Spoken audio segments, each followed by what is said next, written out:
Hello friends, welcome to law की दुनिया legal studies page. और आज हम पढ़ेंगे आरटीआई एक्ट 2005, वो भी सिर्फ 10 मिनट में। और इसके सारे कंसेप्ट आपके क्लियर हो जाएंगे, मेरी गारंटी है। तो वीडियो को एंड तक ज़रूर सुनिएगा। और जिसने मेरे चैनल को सब्सक्राइब नहीं किए प्लीज़ जाके करिए। और hand written law notes, drafting formats और ई बुक्स आप ज़रूर खरीद सकते हैं, सारी लिंक डिस्क्रिप्शन में है। तो आइए चलते हैं। RTI act 2005 whole of India में अप्लाई होता है एक्सेप्ट जम्मू एंड कश्मीर।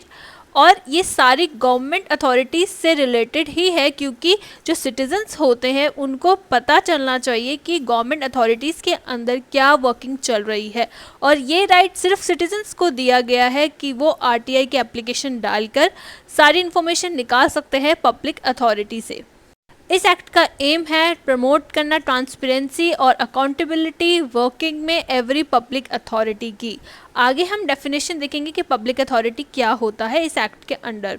तो इस एक्ट में जो है सिटीजन्स को राइट ग्रांट किया गया है। तो ध्यान रखिए, सिर्फ सिटीजन्स को ही जो है वो ग्रांट किया गया है right.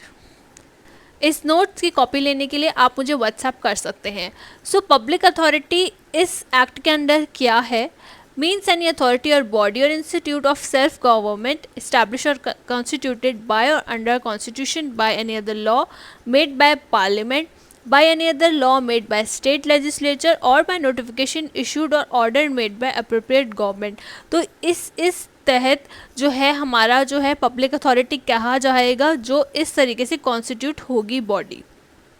Right to information means right to information accessible under this act which is held by or under the control of any public authority and includes right to taking of notes, extract, certified copy of documents और record। मतलब कि citizens को right है कि वो information निकाल सके, notes के तरीके से extract ले सके या certified copy ले सके, inspection कर सके वर्क की, डॉक्यूमेंट की, रिकॉर्ड्स की, सर्टिफाइड कॉपीज़ ले सके, वीडियोस, टेप्स, इस तरीके से।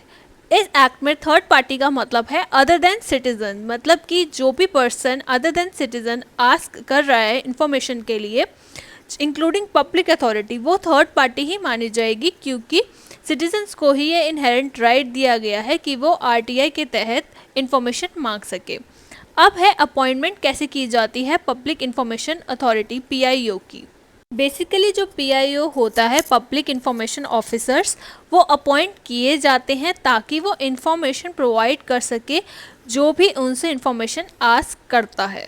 अगर कोई भी सिटीज़न जो है वो एप्लीकेशन लिखते हैं राइटिंग में, इलेक्ट्रॉनिकली, और प्रिस्क्राइब फी पे करते हैं और आस्क करते हैं पीआईओ से अपनी इंफॉर्मेशन के लिए, तो पीआईओ के पास 3 जो है टाइम लिमिट्स हैं, जो यहाँ पे आपको ऊपर चार्ट में दिख रहे होंगे। पहले है विद इन 30 डेज़, मतलब कि पीआईओ 30 डेज़ के अंदर जनरली इंफॉर्मेशन प्रोवाइड करेंगे, या फिर विद इन 48 आवर्स करेंगे अगर लाइफ या लिबर्टी इन्वॉल्व है। मींस अगर किसी की लाइफ, जान पे बात आ गई है या फिर किसी की लिबर्टी पे बात आ गई है, तो जल्द से जल्द वो प्रोवाइड करने की कोशिश करेंगे। प्रोवाइड करना पड़ेगा एक्चुअली में 48 आवर्स में। एंड थर्ड सिनेरियो ये है कि विद इन 35 डेज का टाइम लिमिट उनको दिया गया है, अगर असिस्टेंट पीआईओ को वो रिक्वेस्ट दी गई है, ना कि पीआईओ को, तो 5 डेज़ और एक्स्ट्रा उनको मिल जाएंगे। और अगर 30 डेज़ के अंडर कोई इन्फॉर्मेशन नहीं मिलती है, देन ये माना जाएगा कि वो रिफ्यूज़ल है इन्फॉर्मेशन देने से। कुछ कंडीशंस ऐसी है जो सेक्शन 8 और 9 में गिवन है, जहाँ पर पीआईओ मना कर सकते हैं इन्फॉर्मेशन देने से। जैसे फर्स्ट कंडीशन है जहाँ पर sovereignty and integrity of India की बात आती है और सिक्योरिटी थ्रेटन होती है उस इंफॉर्मेशन को देने से। कोई भी साइंटिफिक या इकोनॉमिक कोई सीक्रेट है, फॉरेन रिलेशंस ख़राब होते हैं, इस तरीके से अगर कुछ ऐसा होता है तो PIO can refuse to give the information and it is justified. और अगर हम सेकेंड पॉइंट देखें, तो अगर किसी कोर्ट या ट्राइब्यूनल ने मना किया हुआ है कोई इन्फॉर्मेशन बाहर देने से, तो कंटेम्प्ट ऑफ कोर्ट कहलाया जाएगा। अगर इन्फॉर्मेशन पीआईओ देते हैं तो इसलिए वो मना कर सकते हैं on behalf of this. And then next point है, अगर कोई भी ब्रीच होता है privilege of parliament state legislature का तो वो भी इंफॉर्मेशन नहीं दे सकते।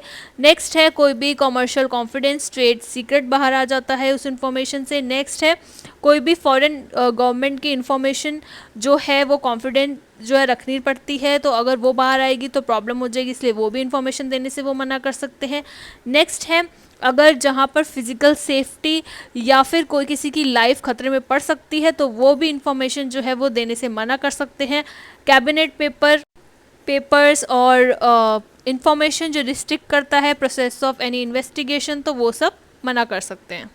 नेक्स्ट है कि अगर ऐसी इन्फॉर्मेशन कोई भी मांगता है जिसके अंदर हाफ आप दे सकते हैं, पीआईओ दे सकते हैं, एंड हाफ वो नहीं दे सकते, तो पार्शियल डिस्क्लोजर अलाउड है अंडर सेक्शन 10, जिसमें कि वो हाफ इंफॉर्मेशन प्रोवाइड कर सकते हैं अगर कोई आरटीआई में इंफॉर्मेशन मांगते हैं तो। और इस एक्ट में दो जो है वो एजेंसीज एक्सक्लूडेड है। पहले है central intelligence and security agencies, but दो एक्सेप्शंस है, ये आपको याद रखनी है। अगर एलिगेशन ऑफ करप्शन उन पे लगता है या फिर ह्यूमन राइट वॉलेशन एलिगेशन लगता है तो they are obliged to give the information, otherwise they are exempted. दो इंफॉर्मेशन कमीशंस जो है वो कॉन्स्टिट्यूट करी गई है इस एक्ट के तहत। पहले है central information commission and then है स्टेट इंफॉर्मेशन कमीशन। जैसे कि चार्ट में दिख रहा है, सेंट्रल गवर्नमेंट जो है वो कॉन्स्टिट्यूट करती है CIC सेंट्रल इंफॉर्मेशन कमीशन, जिसके चीफ होते हैं चीफ इंफॉर्मेशन कमिश्नर, वो चीफ है। And then central information commissioners not exceeding 10 members, ये पूरी टीम कॉन्स्टिट्यूट होती है। नेक्स्ट है, स्टेट गवर्नमेंट कॉन्स्टिट्यूट करती है स्टेट इंफॉर्मेशन कमिश्नर, जिसके चीफ है स्टेट इंफॉर्मेशन कमिश्नर, और state information commissioner SICs 10 not exceeding 10 जो है ये मेंबर्स होते हैं। तो ये स्टेट गवर्नमेंट जो है वो कॉन्स्टिट्यूट करती है, और ये जो है आगे आपको इनका रोल पता चलेगा।